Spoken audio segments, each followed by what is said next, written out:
Okay, guys, Rob Technical Garage here. I wanted to take some time to kind of walk you through what some of your options are for low side fueling. And when you start to see a drop in your low side fueling, what you might be able to change in the tune to temporarily fix that, and what you might end up needing to go to, and what the differences are in your fuel pressure when you do that. So this particular log that we have here, this is the 2016 Camaro Whipple Supercharger. The pulley I have in this particular one is the 3.5-inch pulley, so I'm running on the upper end about 7.5, 8 pounds of boost. It has the LT4 fueling in it right now, so the LT4 low pressure intake fuel pump has been installed in the car, and I want to show you what I see in here. So first of all, this is an ethanol, so we're running 59%, 60% ethanol in the car in this particular log right here. And you can see right here, so I'm right at the start of the pull where I started the pull and got into full throttle.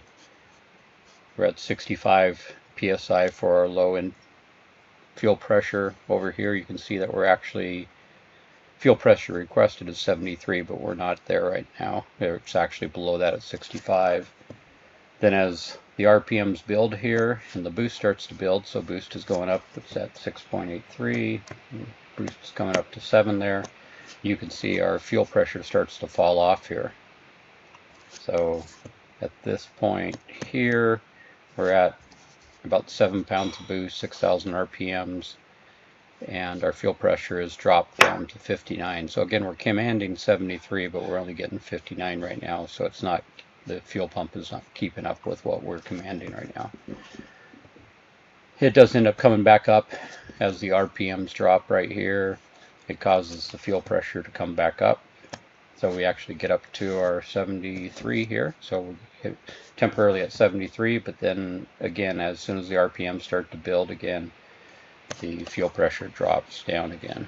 And so, we're all the way down to 54 here, 53. So we're at 53 right there. And again, even though we're at 53 here, we're actually commanding 73, so it's not keeping up. So the first option you have is to increase the voltage to the fuel pump, which you can do in HP tuners here. So we're in HP tuners now, and right now where we're at, and you're following me across here, we're in the system right here. So we clicked on system, and then over here where you can see where it says alternator, and then if you drop down here, you can see our minimum voltage here. There's a minimum voltage tab here. So this is essentially telling you the minimum voltage that's supposed to be being directed to the fuel pump at different fuel flow rates. So here's the stock one. So the stock one starts at 10, and then it goes to 14.7, and it stays at 14.7 throughout the entire range, regardless of what the fuel flow rate is, so it doesn't increase. The ZL1 Camaro and the LE1 both have a higher setting, so this is the setting for those. So we go across here right now, we're at 14.7 at 190 and above, so it's consistent, and this is on an SS Camaro. And then here you can see on this other one right here, it actually increases to 15.5. So if you increase this to 15.5, it's going to increase the amount of voltage that's being directed to the fuel pump, is what's going to happen, the in-tank fuel pump here. And 15.5, there's some guys that have increased to 16.5. I haven't necessarily tested that, but that is an option also. Guys have said that if you go above 16.5, you actually see a decrease. So if you can try to run this up higher. And again, I have the LT4 in-tank pump in my car right now, but you can even try this with the stock LT1 in-tank fuel pump and see if that helps increase your fuel pressure if you see it dropping off. So we're going to come back out to the fuel system here. So that's one place you can increase it, is right through here. The other place that you can adjust it is if you go back to here. So this right here is the minimum system voltage required by diagnostic system to trigger voltage boost logic. So if the level that the voltage drops to for it to try to increase the voltage in the car. And so the original setting, here's the original factory setting, is 11.2, and I've increased this to 12.5 volts right here. So if it drops below 12.5 volts, it'll request additional voltage right there, and instead of going all the way down to 11.2. The other thing I've increased as well is this right here, which is the minimum system voltage required by diagnostic system for voltage boost voltage. So this is the voltage low minimum, and then this is the voltage boost. So 14.6 is what I've increased it to, and you can see the original factory setting here was 14.0. So after I did this, after I did these changes here to the fuel system voltage and the two changes here, here is the difference we're seeing in the log. So here's the original log. You can see that we were dropping down to 59.4, and here we were dropping, essentially let's call it 55. So we've dropped as low as 55 during this poll. So here's a similar poll with the updates to the HB tuners that I showed you. So here, we go here, we got this one right here. So this is one, so again, before we were seeing it drop all the way down to 55. So now that we've increased the voltage in HP tuners, what we're seeing here, again, we do see a drop. So it starts out at, so it drops down into the 67, 66s there. But it's holding 68, and it does drop down. Again, we're into the 60s, so call it 60. We're down into the 65s there, right there.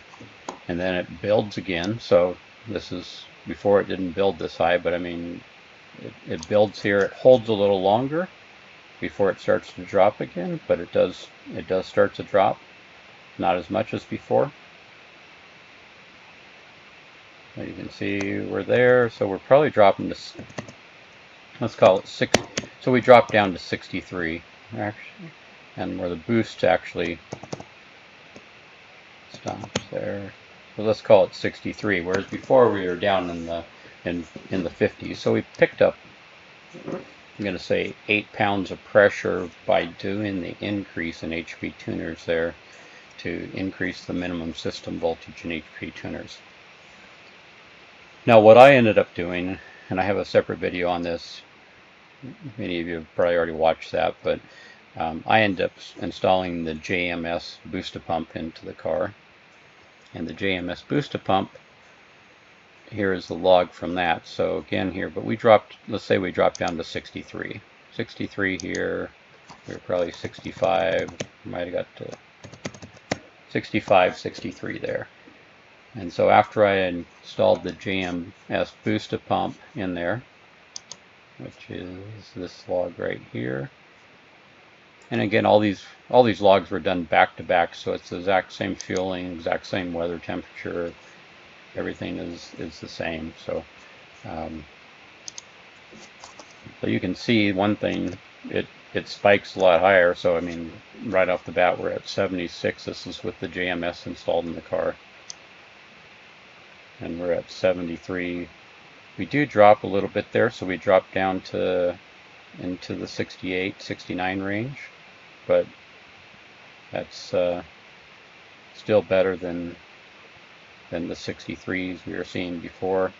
It builds back up, and then even in the out here it's holding 70, whereas before we were seeing a decline throughout here, whereas now it's holding pretty good right above 70. It does drop temporarily to 68 there, but then builds back up, so it's really staying up there in a higher range, whereas before we were seeing that drop down to 63. So you can see the different steps there that you can go through if you see your low side fuel pressure dropping. First thing I'd recommend is to install the LT4 in-tank pump. That's the first thing that I would do. But after that, even as you continue to push the car and add more boost and more ethanol, and this is not pushing the car very hard right here. Granted, I mean, I'm only at 7 pounds of boost here, 7.5 pounds of boost right now with 60% ethanol in it. But you can see those other ones, and without any voltage boost, without adjusting the tune at all, we were down to 50, you know, in the 55 range. And then once we made the changes in HP tuners, that helped us. It picked us up 8 PSI there. And then by installing the booster pump, it kind of holds us where we really want to be there. So there's some options for you.